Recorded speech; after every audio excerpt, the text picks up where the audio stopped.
We're at the Anthony Joshua versus Vladimir Klitschko press conference. How are you, Anthony? I'm good. How's things? Are you all talked out now? What's that? Are you all talked out? Nah. Right? Nah, I'm all good. When you have to wait down the end of the line, usually you're exhausted out with saying the same thing.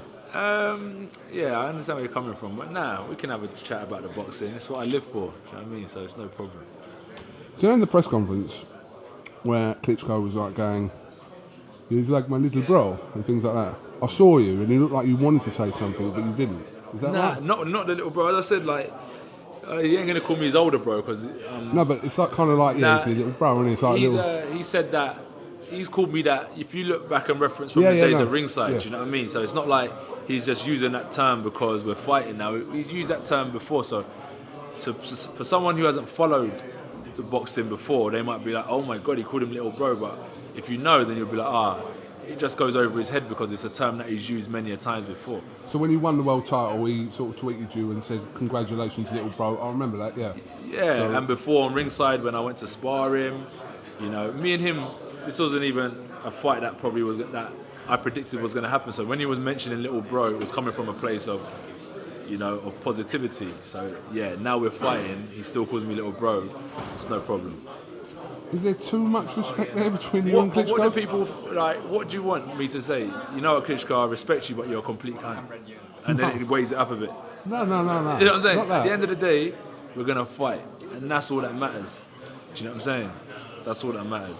No, listen, I'm not saying you've got to have a Royal Rumble. Nah, you are. You're trying to swing round. No, I'm not. I'm saying like it's very, very a bit too respectful. You two are going to go and try and take each other's heads off. So what would you do in that situation? What do you want me to do? You can't ask me that. I'm not a fighter. I'm not a boxer. So I'm telling you, but you're still asking me the same question. No, I'm not asking you the same question. You are. I'm telling you, the respect is there, like any of my other opponents. Unless they disrespect me, I don't need to disrespect them. So if you watch any of my opponent, but there's no different with Klitschko that there's respect there. It's just another fight. So that's what I'm trying to say. Like everyone's like, there's a lot of respect between you two and stuff like that. Look at all the opponents I face. There's respect there. Until they disrespect me, then we're fine. And it's the same thing with him. But when we fight, you kind of see what type of fight we fight. I go out there to do a job, and it's no different. So that respect stuff can kind of get left behind now because you kind of understand the reasoning behind it. Okay, yeah. I hear you. So everybody else in this motherfucker. The last time you fought here, you probably fought in front of a couple of thousand people. Yeah, good 20-odd thousand. Was there 20,000 people at 6 o'clock? There's about 300 people. And probably the press that was here then. Against Matt Legg? Yeah, there weren't many people in here then. And it'll be nearly 3 years on when you fight in April. You'll be fighting in front of, between 80 and 100,000. Yeah. Unbelievable, right? Yeah, that's life, progression. That's what progression is. That's what evolution is. We stayed on the journey, you know what I mean? Yeah, we're here. I'm not going to start saying, it's crazy. But I think when it starts bubbling up a bit more and it gets closer to the fight, I'll start feeling more excited. For now, it's just protocol. You know, it's an empty arena right now, so I'm not feeling that rush of excitement right now. Eddie Owens said, you've said about for time. This interview ain't about Eddie, mate. Go on.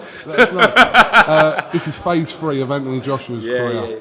Well, we went from pro debut to this time last year competing for the British title, and then now we're defending it.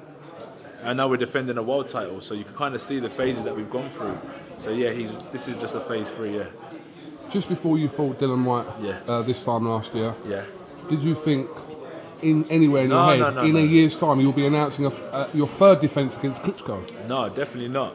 But you have to, prepare for the unpredictable, right? The unexpected. So yeah, that's what I say. Like, you just never know what's going to happen, and I just deal with whatever gets thrown at me the best way possible. If you know where I'm coming from. And I said I had a plan, a 3-year plan. Now we're in year 4, which is going to be all over the gas. So I don't know what to expect. Grade A opponents, isn't it? Yeah, definitely. The best of the best. Yeah, so let's look at it. Who else has fought, grade A opponents? Who else is out there? Parker, when did he turn pro? I don't know the year he turned pro. Fury, David Hay. It'd be interesting to kind of level it up to see where they Wilder. Yeah, it'd be interesting to see. So yeah, it's good. It's a good time, man, and I'm announcing myself on the scene properly. How are you going to break your camp up now? What between now and Now. just gauge, like, just look at it and be like, all right, boom. I fought Saturday, so I say, all right, cool. I still got a bit of energy, so just kind of spend a few weeks of just trying to simmer down a bit, and then you just have to kind of let your body rest, because like, even though it was a short fight, the training camp was really intense. Just let the body just recover properly, so when I go back in, I've got something to build on again. So yeah, that's how I let it simmer down. Maybe try to take a little break somewhere, but I'm not in a rush to get away. I just want to spend time with the fam, and I start again in 2017. Just quickly, did you watch back the 3 rounds against Molina? Yeah. But if I'm honest, as I said, I'm not a hater. So the fight that I really enjoyed was Chisora against White, and like as I said, because they're British fighters and it was supposed to be for a British title, everyone would say, "Oh, they're great British level fighters," but I think that fight took them to their elite level fighters. They put on a phenomenal performance. Cal Yaf fight, my fight was good. Every fight was class that night. So yeah, I've watched the whole show back. Katie Taylor, Jose Burton, Frank Buglioni, what a scrap that was. You know, Scott Quigg, good return. Luis Ortiz, Dave Allen put up a great performance. You know, I think if he trains, I don't know how he's training, but if he gets himself together, he's a real prospect. Who else was on there? Conor Benn, body head, hook to the body, hook to the head, great performance. I watched it all. Katie Taylor where was that girl from? Puerto Rico or something. She had a tough had a tough opponent in that Brazilian lady. It was a really good show. All right. I've got one more question to ask you. What did you make of Chris Eubank fighting on ITV pay-per-view? I didn't know that ITV done pay-per-view. They haven't yet, but yeah, that's what I'm saying. Feb the 4th.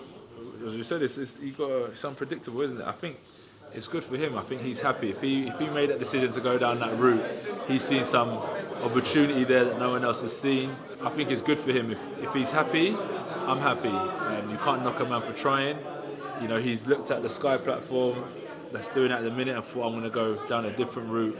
So yeah, I think he's made a decision that he's comfortable with. So I wish him the best with his ITV debut. Thank you, Joshua. Thank you very much for talking to IFL TV. Have a good Christmas and yeah, Chris. It feels like I'm fighting again. Do you know what I'm saying? It feels like I'm fighting in a week. We here. We ready. Where you at? You over there?